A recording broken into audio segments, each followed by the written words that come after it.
I've said many times on this podcast that in order to serve Trump, you have to be an absolute, unbridled liar. You have to be willing to lie about issues that are critical to governing this country.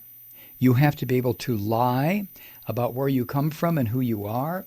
You have to be able to lie about your CV. You have to be able to lie about your education. You have to be able to lie with a straight face to anyone who asks you questions. This is a cardinal requirement to work in this monster's administration, no matter where in the administration, from this punk-ass Secretary of State all the way down to the most ridiculous flunky who has come to work for Trump because the flunky wants to make America great again. You must be a liar. This little shithead that testified before Congress the other day, what's his name? Lewandowski is a prime example of an arrogant, snotty little cowardly liar. Now, another one is our newest Supreme Court Justice, Brett Kavanaugh.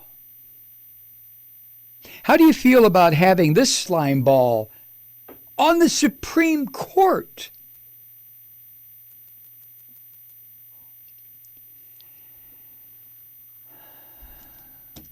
Eric Wemple, who is a critic for Writes Opinion columns for the Washington Post,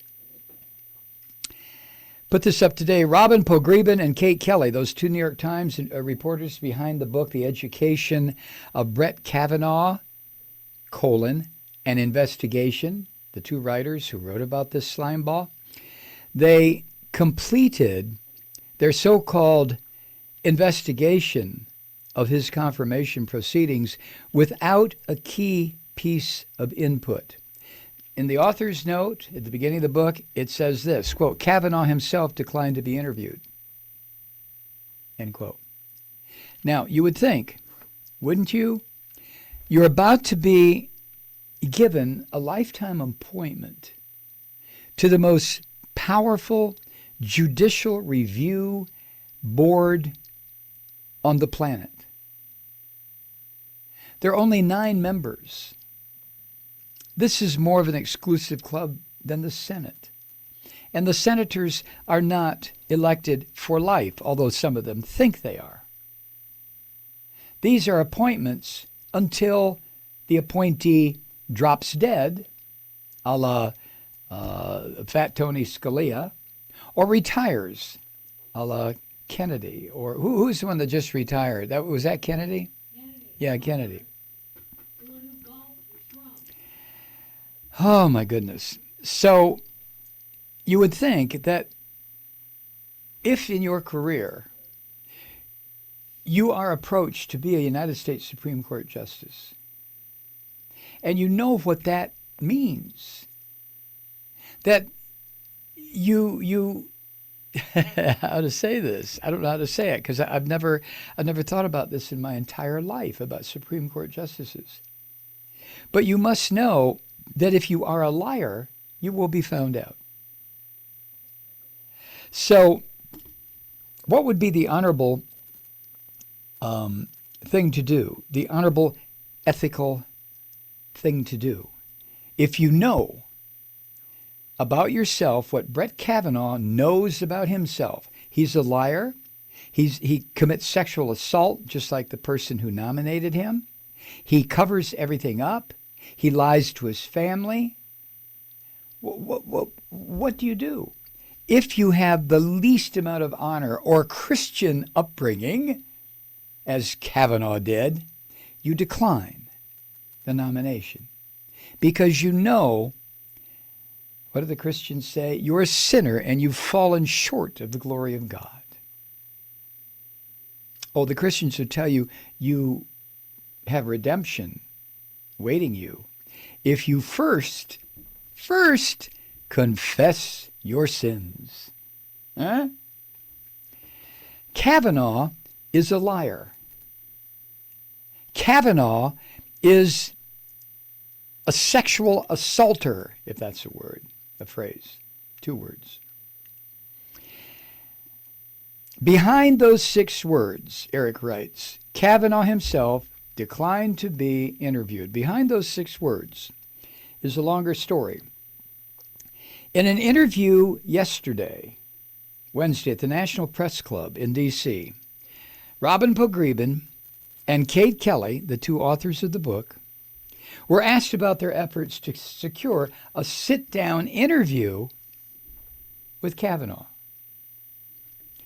As Robin Pogrebin tells the story, they came close to finalizing terms for such an interview late in the process of writing this book, near the time that the book was headed to the press. Yet things didn't quite work out. Pogrebin said, quote, "We were on our way to Washington to speak to him. We had finally kind of arranged for an interview. Ultimately, we could not agree on terms that we felt comfortable with, so we didn't do it. Regrettably, we didn't feel like we could." Now, here are 2 reporters, journalists for the New York Times, saying, well, yeah, key to our story, one of the keys, would be an interview with the subject of our book. But we didn't feel like we could do it. What? Asked to elaborate, Pogrebin said this, quote, "We have debated whether to talk about this, but it is what it is, which is he wanted us to say we hadn't spoken to him.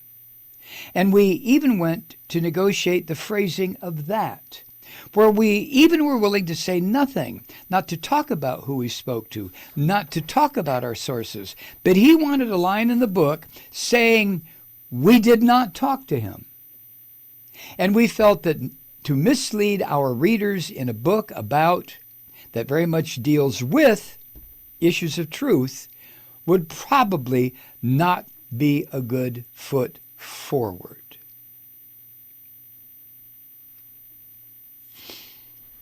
Let me go on. In a separate interview with Yahoo News, Ms. Kelly put the matter a bit more clinically. Quote, "The dispute was that he wanted us to say in the book that he had declined to be interviewed, even though that was the condition of his interview, that he had declined to be interviewed."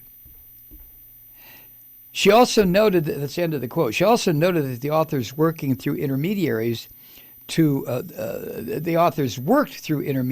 try to figure out Kavanaugh's interview preferences. The bind in which Pogrebin and Kelly found themselves in is as old as investigative journalism. The competing imperatives here are both compelling. On the one hand, you have to protect your sources, even if your source is the subject. On the other hand, you have to be honest with the reader about who's cooperating. See, this is the kind of stuff that Donald Trump calls fake journalism because he is an ignorant savage. Over time, news organizations have dealt with the situation by writing something like, "So-and-so declined to speak for the record," which means that they did talk to so-and-so, but it was all off the record, which is a journalistic device that allows the interviewer or the journalist to get information she wants, but to not directly quote or source what was said. That's called off the record or background.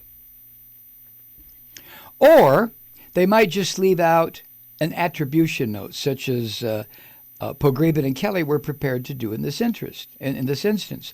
Had they chosen to leave out attribution, in other words, just write it and not say who said it, of course, they still would have faced questions about whether Kavanaugh had cooperated for the book. Famous investigative journalist Bob Woodward told Eric Wemple, the guy who wrote this piece, that he doesn't remember any such request from one of his sources. Woodward says, quote, "I don't recall it happening, but it's been 48 years of reporting that Bob Woodward has done." But he's saying in the 48 years, he can't remember somebody asking him to lie in this manner. They either agreed to an interview, did not agree to an interview, agreed to an interview off the record, agreed to an interview on background only, or didn't agree to it at all. But Woodward says in 48 years as a journalist, no one asked him to, let's have the interview, but then lie that we didn't have the interview. Until we get to Brett Kavanaugh, the newest Supreme Court justice.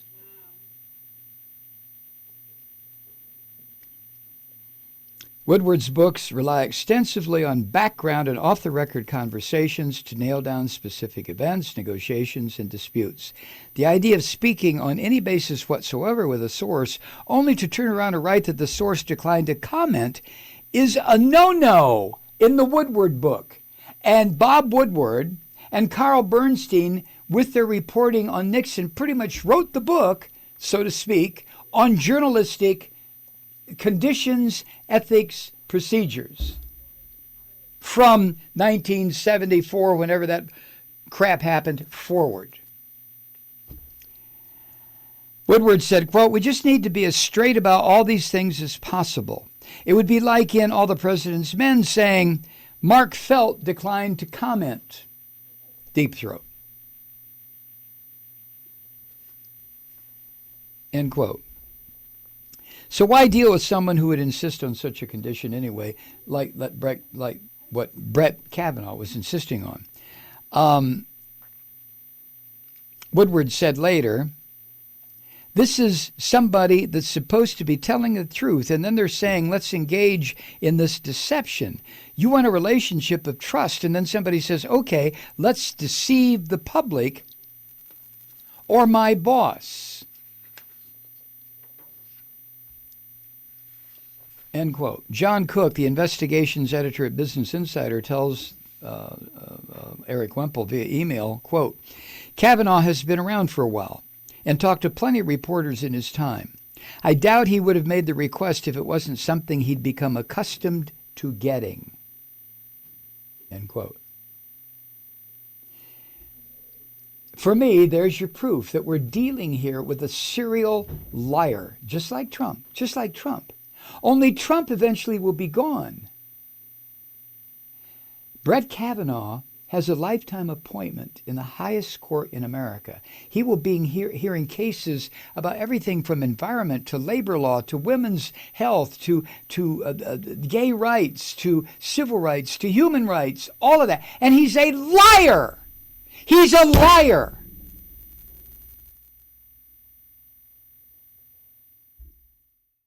Hi, Truth Seekers. Mike Malloy here. As you know, we've switched formats and are now broadcast exclusively on the Progressive Voices Network. So that means you get fewer program interruptions, no corporate commercials, and lots of profanity. But our format change also means some of our radio listeners no longer hear the program. It's been a while since I mentioned our podcasts, so you may have forgotten that there is a way to listen to this program anytime you need a good dose of screaming. Visit MikeMalloy.com and subscribe to our podcasts. You have your choice. You can listen to The Ranting with the audio podcast or listen and watch me lose control with a video podcast subscription. As a podcast subscriber, you can download the program to your mobile device and take me with you wherever you go. And if you have a friend who needs a dose of truth-seeking, you can give a gift subscription as well. That's MikeMalloy.com, and never miss a minute of the uncensored fun and frivolity.